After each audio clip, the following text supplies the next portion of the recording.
Well, it's been a long day, but a really exhilarating day. I think everybody's so committed to this issue.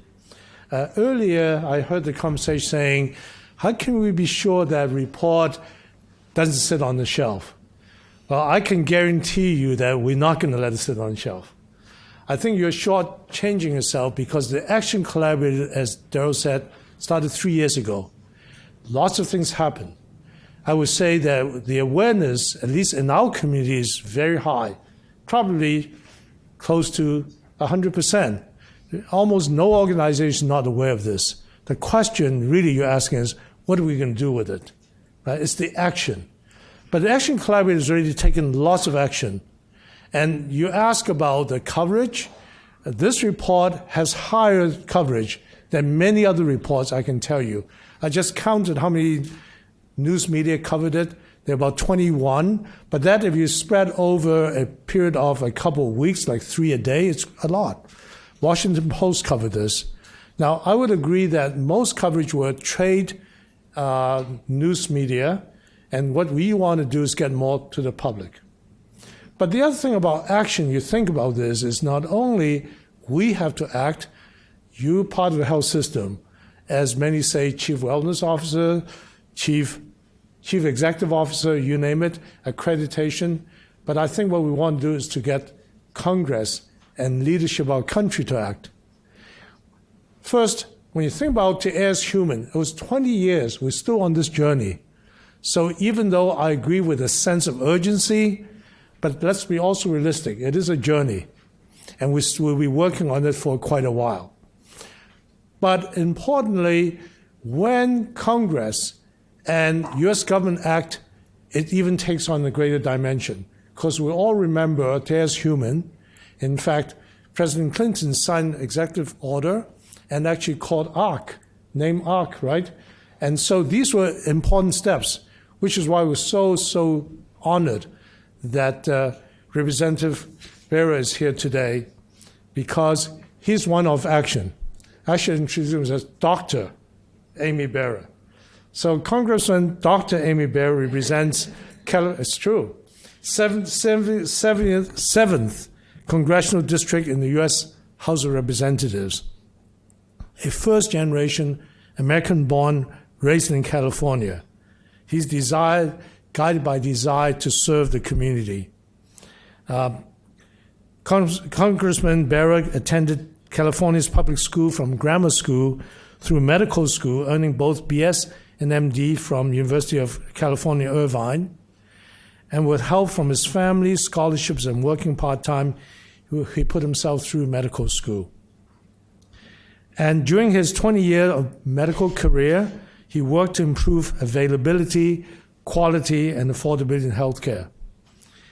He practiced medicine in the Sacramento area, played different leadership roles for MedClinic Medical Group and for Mercy Healthcare, but he went on to put his medical experience to work for his community. And serving the Sacramento County as Chief Medical Officer, in that role he fought to reduce the cost of healthcare, create jobs, and deliver care to tens of thousands of Sacramento residents. Then move into education. So you can see he's actually had all the experiences that collective we have here, including clinical professor of medicine and associate dean for admissions and outreach at University of California, Davis. And I can go a long time except to say he learned the skill set, as you have all. I think Chris said it nicely, Sinski, about relationships, right? We are about relationships also. And so he learned as a doctor to listen to people, and he believes that Congress should be a place of service. He's currently a member of the House Foreign Affairs Committee, where he serves as chair of the Oversight and Investigation Subcommittee. You must be a busy man these days. It's not boring. Yeah, I know. He's also vice chair of the House Committee on Science, Space, and Technology. He's also founder and chair of the California Public Higher Education Caucus. As a former educated alumnus of the UC system, he's committed to making college affordable to all Americans. We're asking him here today because I've worked with him in a number of circumstances, and he's truly a man of commitment, service, and action. And he knows this issue, being a physician, and what he does, and he wants to come here and address us. So please help me welcome Congressman Bera.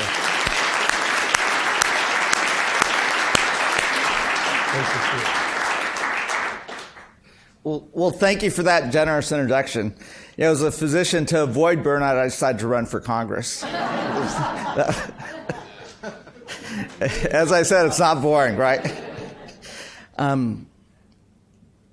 Yeah, I'm going to focus on my time as Dean of Admissions at UC Davis's medical school because, you know, you saw some of it firsthand, and you know, certainly I think many of us, and I am glad that the collaborative and the academy are taking a broad look at not just physician burnout, but healthcare provider burnout, because I'm most familiar with my experiences, you know, training medical students, working with residents, and seeing my colleagues. But I think as we do the research and explore, you know, burnout probably is pervasive across all of the healthcare professions. But I will focus a little bit on my time as Dean of Admissions and then how we're thinking about it within Congress. And again, I applaud the collaborative for their work. It didn't take us more than a couple weeks to reach out proactively to the collaborative leaders and just say, would you come in and let's take the findings and the work that you're doing and think about what legislative fixes we could do in a bipartisan way. Because this, you know, burnout, suicide is not a Democratic or Republican issue. It's an issue that serves us all. And I think we can all look at our careers. I certainly can when I was at UC Davis and think about, you know, a student that committed suicide. But we know physician suicide is on the rise right now. And, you know, suicidal ideation is certainly higher than the general public. Yeah, I've interviewed and welcomed thousands of students on their interview day. And I used to, as part of my orientation, would sit there and say, you know you're about to enter a profession. If you look at most surveys, 50% of doctors absolutely love what they're doing. But 50% would never recommend their child or someone go into the profession. But you're choosing to go into a profession where you're going to spend 4 years of medical school feeling like you're working harder than you ever have. And then you're going to get into residency, and you're going to look back and think about how much free time you had in medical school. And we're going to set rules that say you can't work more than 80 hours a week, and then we're going to figure out how to break those rules and get you to.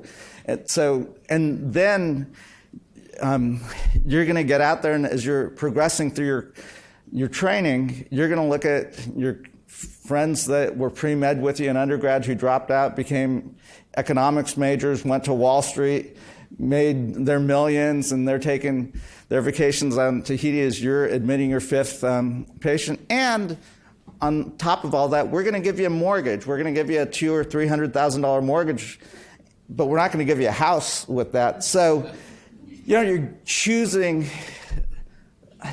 consciously to go down this path. And you're going into this eyes wide open. And you know, nobody ever got up and said, you know what, I changed my mind, I'm walking out. So what happens along the way? And I think we have to understand that. And you know, I think that's, you know, and how can we, on the front end, take, you know, these high-achieving individuals who are choosing to enter a profession where they know where it goes, and build in the resiliency and the tools that allow them to reflect, that allow them to protect themselves. You know, some of the tools are already out there. I know the healer's art has been adopted by many of the medical schools to teach reflection and collaboration. I think it came out of UCSF actually, so I'll give a shout out to the UC system. But I do think over 70 schools have adopted that. But there's so much more. I mean, let's say you do go down that path, and now you're trained in your profession, and you go out there to take care of patients, because that's why you went to medical school. No, of the hundreds of interviews I did, nobody ever said, I really want to learn how to fill out paperwork, or I want to get all this professional training and then have someone sitting on the other end of the phone second guess what I want to do.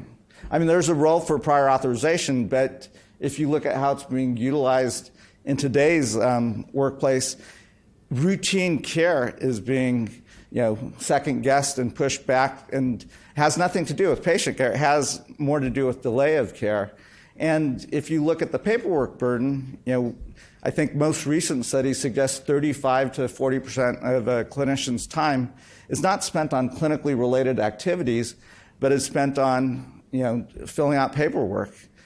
And so we know the things that lead to burnout, and the report identifies a lot of that. And we have to start taking steps by which to turn that around. And we have. Proactively, we have, on the issue of prior authorization, and for those that are still practicing, half the time you're sending, I haven't sent a fax in years, and I don't know that my daughter knows what a fax machine is, but you're still faxing things back and forth, and we've got to bring this into the modern age. So one piece of legislation that we've actually introduced in a bipartisan way is looking in the Medicare Advantage population to modernize prior authorization. We're hopeful that we can get this going, and to put it online, to put some of the onus on the health plans. So if I can check the criteria that say, okay, my patient's got A, B, C, and D, there's presumptive authorization, and you don't have to wait. So how do we move this into the 21st century? That certainly, the way I'm thinking about that is how do you reduce the administrative burden and allow clinicians to practice? I think some of the other things that we have to be thinking about is how do we work better in teams? And this is where at times physicians may be their own worst enemy. There was a generation of physicians that always saw them as the captain of the team, but in the 21st century, we're going to manage patients together. In a prior life, when I was medical director of care management in the 5 Mercy hospitals, we tried to implement a Coumadin program. And I just thought that it doesn't take anything away from me as a physician. I still have to make the diagnosis and treatment recommendations. The pharmacists can, just objectively can do a much better job managing, but it was so hard to pull those patients away from the doctors. I think today's generation of clinicians, if we can bring them up in a training environment, I think a lot of them are getting trained to work as teams. Doesn't take anything away from me. I still have to use my clinical skills to make the diagnosis and make a treatment recommendation. But after that juncture, it could be the social worker, it could be the pharmacist, it could be the nutritionist that can actually better manage that disease and create some redundancy and allows folks to practice up to the level of their training. And I think that can have the potential of relieving some of the burden on clinicians as well. So that's one thing that we've certainly been thinking of. How can we address the administrative burden?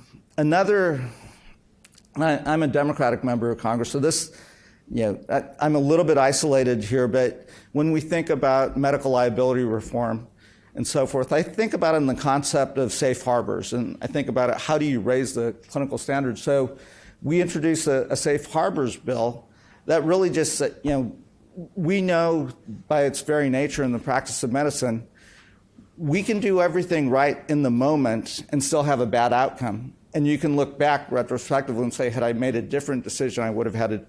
All of us can think about cases in patients that we've cared for in our careers where, and that bad outcome sometimes is death.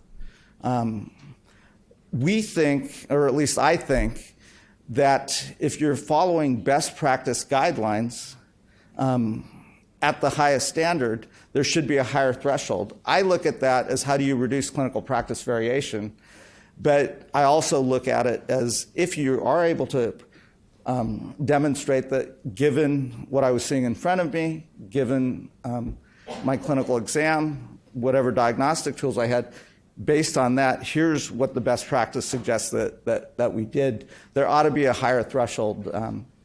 Doesn't remove the patient that or the physician that's practicing a lower standard of care, But it does, one, provide what I think is reduced clinical practice variation, a higher standard of care, and hopefully the care of some higher liability protections. Again, I look at that from a perspective of how do you reduce some of that stress of worry about being sued. And again, everyone has a little bit of that worry. So those are a couple of legislative things that we certainly think about. I do think, and I'll close with this, and I'm happy to take a couple of questions. It's fun, again, I'm going back to my experience of having done a lot of interviews, and, a lot of the students come in, and, I'm going to take them at face value that they want to get their medical training, and they want to go back and serve their community, many of them in primary care specialties. But again, my opinion and observation, I think if I look at our academic training in our medical schools right now, they're not designed to create those clinicians. They're almost designed to take that out of them and create academicians in some ways. We're taking many folks who want to go into certain specialties and primary care specialties and often reshaping and, moving them into, well, if you go into family medicine, that you're top of your class, why would you want to do that? You ought to go into this surgical subspecialty. And I think at the end of it, a lot of, again, not objective data, just opinion, I think a lot of students find themselves coming out on the back end of residency and going into practice and looking back and saying, this isn't really what I wanted to do. Am I in a mismatched specialty? And at that juncture, if you're $300,000 in debt, it's very hard to go back, and it takes a certain amount of courage to say, no, you know what, let me actually go back and do what I wanted to go into. And I think we could do a better job along the path of training to not devalue one specialty or place higher value on another specialty, but actually go into identify what motivates that student, where they would find joy, et cetera, and then help guide them to that profession. I don't think we do a very good job with that. And I guess I said that was the last point. One last point. We haven't modernized medical education at all. I mean, we're still, training people in the same model that we wore 50 years ago. And you could ask yourself, and I know there are pilot projects taking place. One is at UC Davis partnering with Kaiser Permanente, where, if I know I want to go into primary care, you potentially could shorten medical school to 3 years, and that fourth year is actually out there in clinical practice. That would have the ability to reduce a year of debt. It would allow that patient to get out there in the community, and you could even pair it with getting folks into underserved communities and other places, incentivize getting folks to places where we need more clinicians. If you think congressional politics is tough, academic politics is 100 times harder, because we tried to start that conversation when I was there, but we ought to think outside of the box, because I'm not going to lie to you, I don't really know how to do any biochemistry any longer. But I took a lot of biochemistry courses and so forth, and you can probably tailor a curriculum and provide more elective services, maybe have the first year as a foundational coursework in the sciences and the basic sciences. But then if I'm going down a clinical or a primary care path, maybe I go down a slightly different path. If I'm going into academia and research, I go down a slightly different path. If I'm going to become a hospital-based specialist. And we ought to open up and have those conversations and think about what that looks like. So I'll stop with that. And I am glad that I'm in a position to take everything, all the work that you're doing and the findings, and hopefully put it into a form of legislation, or use the bully pulpit that I possess to help you advance the work that you're going to do. But we need the work that you're doing and those recommendations. So I'm happy to take a couple of questions.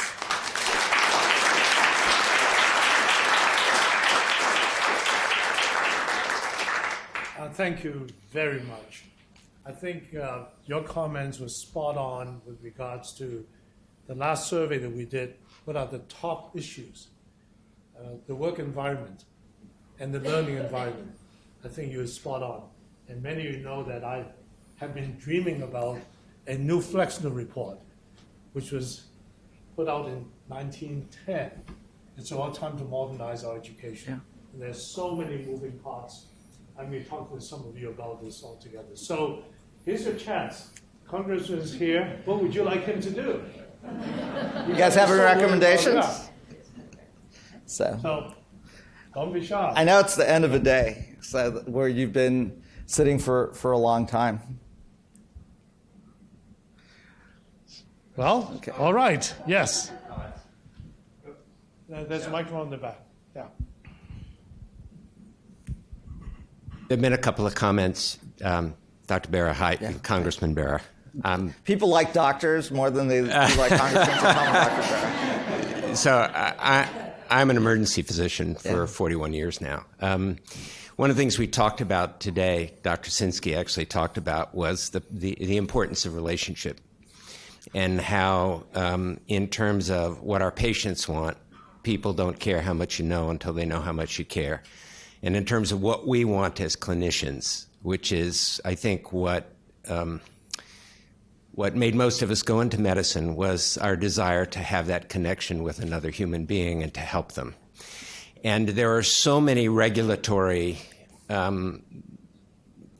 requirements these days in terms of documentation, in terms of at the federal licensing that get in our way. And I'm wondering if you have any thoughts about that. You know, a few. I think we've asked CMS to look at the paperwork burden and what the cost of the paperwork burden is. So, you know, Washington, D.C. is a town full of really intelligent 25 to 35-year-olds that are writing policy. They've never been in the exam room. They've never been at the bedside or in the OR. So they don't know how that policy translates into practice. And it's that unintended consequence of trying to solve a challenge by saying, okay, well, let's put another regulation on here and do that. And you know, that's the stuff that's driving out the joy of medicine, and not knowing what the impact of that is or what the cost of that is as well. Because, again, I think a lot of this is actually removing that, you know, electronic medical records, for all the promise that they have, you know, it's not working because there's no interoperability. That you know, it could be so much easier, and it could actually enhance our practice. But you know, the EMR companies have a great siloed business model that has been very effective for them, and we ought to figure out how to change some of that. So, don't always ask for more legislation. By the way, it isn't always better. There's a lot of questions, but I do want to ask you a question. Is Congress aware of this clinician burnout issue? I think increasingly, but one thing that we've asked, you know, a lot of the physician groups and others is to invite their members of Congress to their hospital or to their medical group. And because when you're in district, you actually have more time.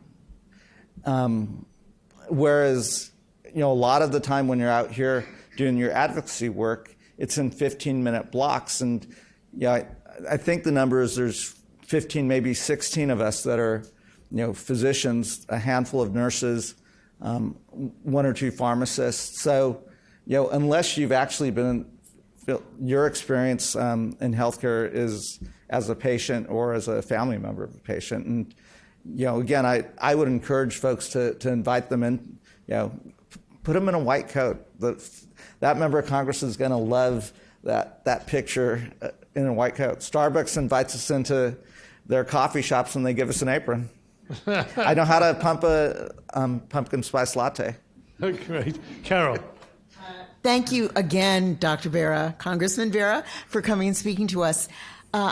We've talked a lot. There's been a lot of literature about medical student indebtedness, and we know that some institutions are wealthy enough to provide free tuition, but many are not, particularly institutions that are state institutions who can't do it. So my question to you is, do you think there is any prospect at all for taking something like the National Health Service Corps and tremendously expanding it so that folks who don't have the resources can participate in the National Health Service Corps, get their tuition paid for, and then go work in underserved areas for a certain period of time? I think there is that possibility. I paid $393 a quarter to go to medical school at UC Irvine. That's amazing.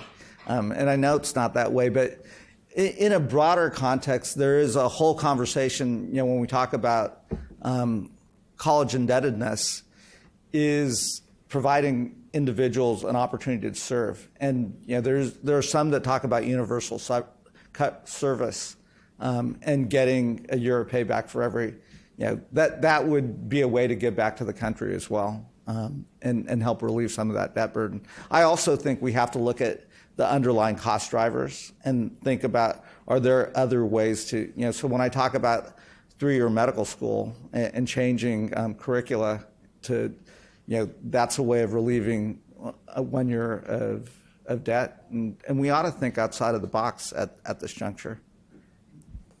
Question. So thank you very much, Congressman Bera, for your presentation and being with us here today.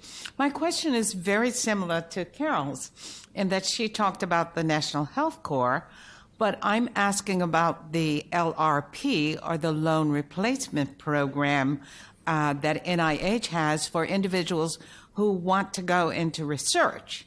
So why not something like the Loan Replacement Program for research for individuals who want to practice, and if they practice in certain areas, there would be loan replacement? A little bit different from the National Health Corps or the military programs, and I wondered if you could comment on that. Yeah, and I think it falls under that same broad umbrella. Right. If we know there's a huge physician shortage area here and you're willing to go practice there for a certain number of years, we can forgive a certain number of years of loan. So absolutely, I think it merits advocacy on our end. So we can certainly take a look at that. Just kind of reflecting on things. If we think about how you keep that joy in practice, and again, I'll talk about medicine. I used to take medical students down to Nicaragua, and we used to do it every summer between their first and second year. Just when you take that paperwork burden away, and it's just, I'm seeing patients, I'm using my clinical skill, I've got to use my history-taking skills. It is so much fun because you're just practicing medicine. You're trying to help people. And you don't have the ability to order an MRI or do anything else, but it is so much fun just to be able to practice medicine. If we could get back to what most patients want, is that doctor who's sitting there asking questions, trying to figure out what's going on. I think we solve half of this problem. Again, don't ask Washington, D.C. to do too much here because it might have unintended consequences, and I think it has in time. Thank you for coming to address us. My name is Tina Shaw. I'm from Wellstar Health System in Georgia. I think one of the biggest problems we have is that there's still so much stigma. And then at the same time, people don't even know what this is. And so here we are trying to hit the stakeholders that, here are some important ones, health system CEOs, right? Payers, pharma. But we are so struggling in this room. And then, interestingly, I believe these are the same people that come to visit you too. And so my question, as the one person in the room that's representing the entire, legislative branch, what can you do to help us try and break the barriers so that we can better influence these very, very important stakeholders? Would you be willing to ask them the question back, what are you doing about burnout when they come to you? Absolutely. And I think we're raising the question. And look, even getting a little prior auth piece of legislation done, there was immense resistance from the plans. So where we started was much more broad, and we ended up with a small piece in the Medicare Advantage program where they're not going to actively oppose. They'll stay neutral. Maybe one or two plans will oppose the bill, but we got it to a place where we've got a long ways to go. I mean, I would make the economic argument if I was talking to hospitals and even plans. You know, the cost of replacing a physician is far greater than the pennies that you're going to have to spend on wellness and you know, keeping that physician in place. The cost of we know the number of medical hours go up as the physician gets more, or the clinician gets more burnt out, and they ought to start thinking outside the box. Right now, I think too much of healthcare is siloed, which, you know, again, I'm a believer in creating more integrated systems where, and you know, as opposed to our legislating, you know, more capitated payments and saying, you guys figure out the best way to take care of these patient populations, and you know, we'll measure quality metrics, not 200 quality metrics, by the way. Let's figure out and this is where we could work with the academy. What are the 10, maybe 15 quality metrics that give us a broad understanding of the type of quality of care, as opposed to putting that burden back on the providers and saying, you've got to give us all this data. What are the actual data sets that, you know, would answer most of our questions? And I don't think it's 200. I think it's probably 10. Thank you. I mean, I think you get it. Yeah. I would say the following. In your 15-minute people coming to see you, did anybody talk to you about burnout? I bet you the people who come to the Hill don't talk about these things. They usually talk about payment, talk about this or that. I think we need that voice. And I do know there's a medical caucus, right? There's a doctor's caucus. Yeah, doctor's caucus. I mean, get us in front of them. I know I went in front of the Black Caucus. Yeah. You know, when we talk about the issue of black men and women in medicine, we went in front of the Black Caucus, and some of your colleagues, J.K. Butterfield and others, all came. I think we need to actually get in front of them. I'll take it, but I think actually when we met with some of the collaborative leaders a few weeks ago, that was one of the ideas, was to come before the Doctors Caucus, present your findings, and also then come prepared with some asks of, you know, here's the things that we think, you know, through advocacy. They're all going to agree in a bipartisan way that, you know, let's reduce that administrative burden. Let's bring back the joy of, you know, letting clinicians be clinicians and take care of patients. And again, that's what patients want as well. And tell your colleagues who are not doctors or clinicians that imagine you go out into an Airbus and the pilot said, I feel really burned out. Right. Do you feel safe about that? No. Yeah, so I think we all want to be more visible in this issue. Oh, one last question. Just a comment from back here. First of all, we donated to your campaign, it's good to see you. We worked together at CPMC, didn't we? There we go. Absolutely. We were just commenting, how about having a health professional group, not caucus, not just a doctor's caucus? What about having the nurses? What about having... Absolutely. Yeah. And would that be a problem, of course?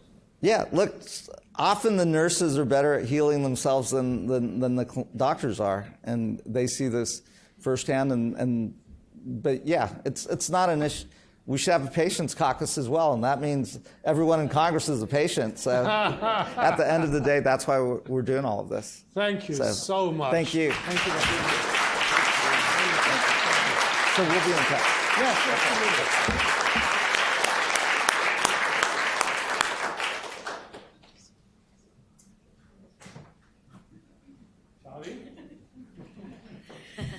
Okay, another round of applause for today.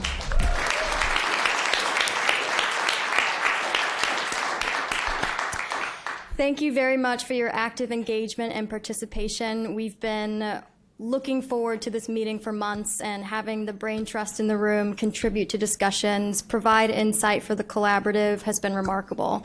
Another round of thanks for our consensus committee colleagues. Thank you, thank you, thank you.